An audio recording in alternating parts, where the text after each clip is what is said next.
All right, soulmates. This idea that there is someone out there for us that is our significant other, our other half, our perfect person that we are going to come across one day, and everything is going to make sense. We're going to find this person, fall madly in love, and they are going to fill us with happiness and fulfillment till the end of our days. And if you want my opinion, I think that is a bunch of bullshit. This whole idea of a soulmate, someone who we need to complete us, someone that is perfect for us, that sees the world the same way we do, that is basically an exact replica of us, someone that we can bond with and create a relationship with, is unrealistic. And it's pretty toxic if you ask me. For one, there's nobody that is going to be exactly like you because nobody sees and has experienced the world the same way you have. We all have different life experiences, and all of these experiences kind of all come together to create this perspective that you have on the world, and the ideas that you have and the philosophies that you have. And to expect that in someone else is not realistic. You can't really do that. Now, there's certainly going to be people that are like you, that have similar viewpoints, similar interests as you, and it's probably a good thing to find someone to date that fits that category. But to expect this perfect person to come into your life and change your life and everything all of a sudden makes sense is super toxic. And it's preached by Disney and Hollywood and all of these media sources, this beautiful love fairy tale story, because it sells. It's entertainment. Deep down, everybody really wants that. Everybody wants to believe in it, wants it to be real. But is it really? I would beg to differ. I would say no. And I think the less expectation you have of that, the happier you're going to be able to live. That's just the reality of the situation. And not only that, when we have this expectation of how someone should be in order to date them, this expectation that our significant other needs to check all these boxes, we start to nitpick, and really we refuse to settle unless we find that perfect person that probably doesn't exist.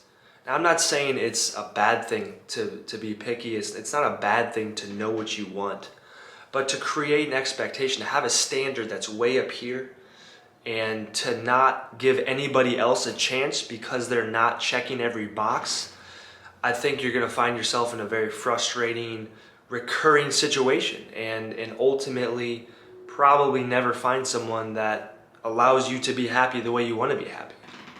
So I think we kind of need to change our viewpoint on it and our expectations with this by, I think we should have an idea. We should have certain check boxes that we want checked. There's no shame in knowing what you want, but it's a matter of not canceling out anybody that doesn't fit that category. I kind of like to relate it to like a job, like when you're applying for a job or a company's looking to hire someone for a job. There's all these requirements that they typically want to have in a candidate, right? But to expect that 100% perfect candidate to walk through the door probably isn't going to happen. And it's probably more realistic than finding a soulmate, to be completely honest. But to have everything checked probably isn't realistic. And if that's the only thing that they're looking for, and they will not settle for anything less, well, they're never going to find someone to fill that role. And I kind of like the idea of looking at relationships and dating almost in like a business kind of way, because really, marriage is kind of like a business relationship in a sense. There's a lot of non-emotional aspects of the relationship. You got to worry about money, living situations, kids, family, reputation, social life. These are all things outside of that emotional high that you get from falling in love and finding the one. And what I've realized is that emotions can really, really play tricks on you. And in these movies that's preached to us, since we're 3, 4, 5, 6 years old, and it's constantly shown to us, we constantly are shown this idea that a relationship, if it's a good, perfect relationship, it should be filled with, happiness and contentment, and it should be this wonderful, magical love story where you're always happy and there's no problems, and that, I can't stress it enough, is not realistic and toxic. It is very, very toxic, because it's not true. It's not going to happen. Any relationship, any person you're going to be around on a consistent long-term basis, there's going to be areas within that person that you disagree with. There's going to be problems that probably arise. And I think the more similar you can be to that person, the less problems and probably less friction there is, which is why I think it is important to know what you're looking for, but to expect someone to fit in this cookie cutter approach is probably not gonna happen. And while we all want to date and be in a relationship with the perfect partner, every guy wants to date the hottest girl they see, and this beautiful girl that checks all the boxes, and that's great. It's cool to have that image and that view in your head, but the older I get, the more I realize that there's a lot more important qualities than the qualities that are probably being portrayed in these movies as a perfect person. And some of these, two of them really being communication and emotional intelligence. I think if we can view relationships and dating as kind of like a business relationship, I want to go into business. I want to work with someone who I'm going to get along with, someone who, when there is a problem, they're not going to maliciously try to manipulate me or try to take advantage of me. I want someone who is willing to see things from my perspective, or at least empathize with them, have the emotional intelligence to recognize when emotions are present and take a step back and problem solve together. I think the ability to come together and problem solve on a relationship or a problem is probably way more important than how attractive your partner is, or how much money your partner makes, or what your partner's social status is. Those are all things that attract us by nature. That's just the reality of it. But if we're looking for a long-term, realistic expectation of a relationship, problem solving, someone who can be on your side of the table and see things from your perspective is going to be way more important, and it is going to allow you, I think, to be a lot happier. Emotions are dangerous. And the more emotionally charged we become, the more we find ourselves in these really high intensity emotional situations.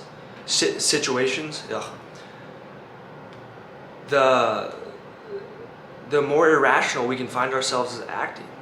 You want to see someone really act crazy, look at someone right after a breakup. They will do and think in ways that they could have never imagined had that not happened, or had they not been in that situation.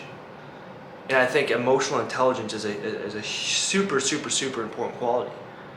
Recognizing the power of emotions and recognizing that there's going to be highs and there's going to be lows. To expect your relationship to be filled with highs 24/7 and that's what the perfect relationship is not going to happen. It's just the truth. It's just the reality of the situation. Find someone that you can get along with, that checks most of the boxes you're looking for, that has similar values on the non-negotiable areas. But most importantly, find someone who you are willing to work together with, someone that is on your team, that will understand you and respect you. There's a lot of pretty people, there's a lot of really high status people that have super ugly personalities or who have a lot of demons that they're fighting. And the last and final point I want to make, and this is probably one of the most cliche things to say, is the idea that your partner, the person you're dating, should not be your source of happiness. If you are not happy without them, if you're not happy alone before you start dating that person, the odds are you're probably not going to be happy dating that person. Maybe in the first couple of months as you have this emotional high, but like I said, emotions come and go. Once that emotional high kind of goes back down, you'll find yourself in that position to where you're kind of scrambling and questioning whether or not this person is the right one. You got to be happy on your own first. That's just my opinion. Take it for what it is. Peace.